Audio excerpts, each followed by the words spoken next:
କିଛି ନୂଆ ଶିଖିବା, କିଛି ନୂଆ ଜାଣିବା, କିନ୍ତୁ ବୁଝିବା, ପଢିବା ଏବଂ ପ୍ରୟୋଗ କରିବା, ସେଇଟା ହେଉଛି ଓଡ଼ିଆ ପାଠଶାଳାର ପ୍ରଚେଷ୍ଟା। ଆପଣମାନଙ୍କୁ ସମସ୍ତଙ୍କୁ ସ୍ୱାଗତ। ଓଡ଼ିଆ ପାଠଶାଳାକୁ ଚାଲନ୍ତୁ।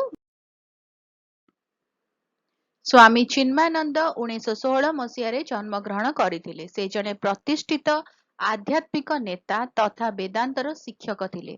ପ୍ରାଚୀନ ଭାରତୀୟ ଶାସ୍ତ୍ର, ଉପନିଷଦ ଏବଂ ଭଗବତ ଗୀତା ଦ୍ୱାରା ଉତ୍ପନ୍ନ ଦର୍ଶନ।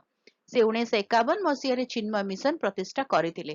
ବେଦାନ୍ତର ଜ୍ଞାନ ବିସ୍ତାର କରିବା ଏବଂ ଆତ୍ମଜ୍ଞାନ ମାଧ୍ୟମରେ ବ୍ୟକ୍ତିଗତ ଅଭିବୃଦ୍ଧି ଏହି ମିଶନର ମୂଳ ଉଦ୍ଦେଶ୍ୟ।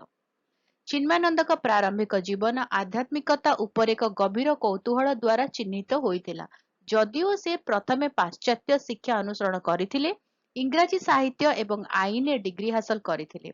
ପାରମ୍ପରିକ ଆଧ୍ୟାତ୍ମିକ ଅଭ୍ୟାସ ବିଷୟରେ ତାଙ୍କର ସନ୍ଦେହ ତାଙ୍କୁ ଆଧୁନିକ ଜୀବନରେ ସେମାନଙ୍କର ପ୍ରାସଙ୍ଗିକତା ଉପରେ ପ୍ରଶ୍ନ ଉଠାଇଲା। ଅବଶ୍ୟ ଋଷିକେଶରେ ସ୍ୱାମୀ ଶିବାନନ୍ଦଙ୍କୁ ଭେଟିବା ପରେ ତାଙ୍କର ଦୃଷ୍ଟିକୋଣ ବଦଳିଗଲା ଏବଂ ତ୍ୟାଗ ଏବଂ ଆତ୍ମ ଆବିଷ୍କାର ପଥ ଆଡ଼କୁ ଆକର୍ଷିତ ହେଲେ। ସ୍ୱାମୀ ଶିବାନନ୍ଦ ଏବଂ ପରେ ସ୍ୱାମୀ ତପୋବନ ମହାରାଜଙ୍କ ନିର୍ଦ୍ଦେଶନାରେ ଚିନ୍ମୟାନନ୍ଦ ଶାସ୍ତ୍ରର ଶିକ୍ଷା, ବିଶେଷ କରି ଭଗବତ ଗୀତା ଏବଂ ଉପନିଷଦଙ୍କ ଶିକ୍ଷା କରିଥିଲେ।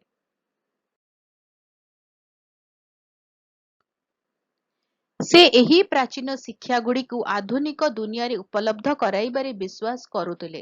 ତାଙ୍କ ସମୟର ଅନେକ ଆଧ୍ୟାତ୍ମିକ ଶିକ୍ଷକଙ୍କ ପରି, ଯେଉଁମାନେ ସଂସ୍କୃତ କିମ୍ବା ଆଞ୍ଚଳିକ ଭାଷାରେ କଥା ହେଉଥିଲେ, ସେ ଇଂରାଜୀରେ ନିଜର ବକ୍ତବ୍ୟ ପ୍ରଦାନ କରି ବେଦାନ୍ତର ଜ୍ଞାନକୁ ବିଶ୍ୱ ଦର୍ଶକଙ୍କ ନିକଟରେ ଉପଲବ୍ଧ କରାଇଲେ।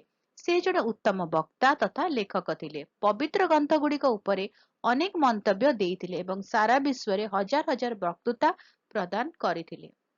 ତାଙ୍କ ନେତୃତ୍ୱରେ ଚିନ୍ମୟ ମିଶନ ଦ୍ରୁତ ଗତିରେ ବିସ୍ତାର କରି ଶିକ୍ଷାନୁଷ୍ଠାନ, ଡାକ୍ତରଖାନା ଏବଂ ଆଧ୍ୟାତ୍ମିକ ଶିକ୍ଷା ପାଇଁ କେନ୍ଦ୍ର ପ୍ରତିଷ୍ଠା କଲା। ତାଙ୍କର ଶିକ୍ଷାଗୁଡ଼ିକ ଦୈନନ୍ଦିନ ଜୀବନରେ ବେଦାନ୍ତର ବ୍ୟବହାରିକ ପ୍ରୟୋଗ ଉପରେ ଗୁରୁତ୍ୱାରୋପ କରିଥିଲା। ଆତ୍ମ ଉନ୍ନତି ଏବଂ ଆଭ୍ୟନ୍ତରୀଣ ପରିବର୍ତ୍ତନ ମାଧ୍ୟମରେ ଖୁସି ଖୋଜି ହୁଏ।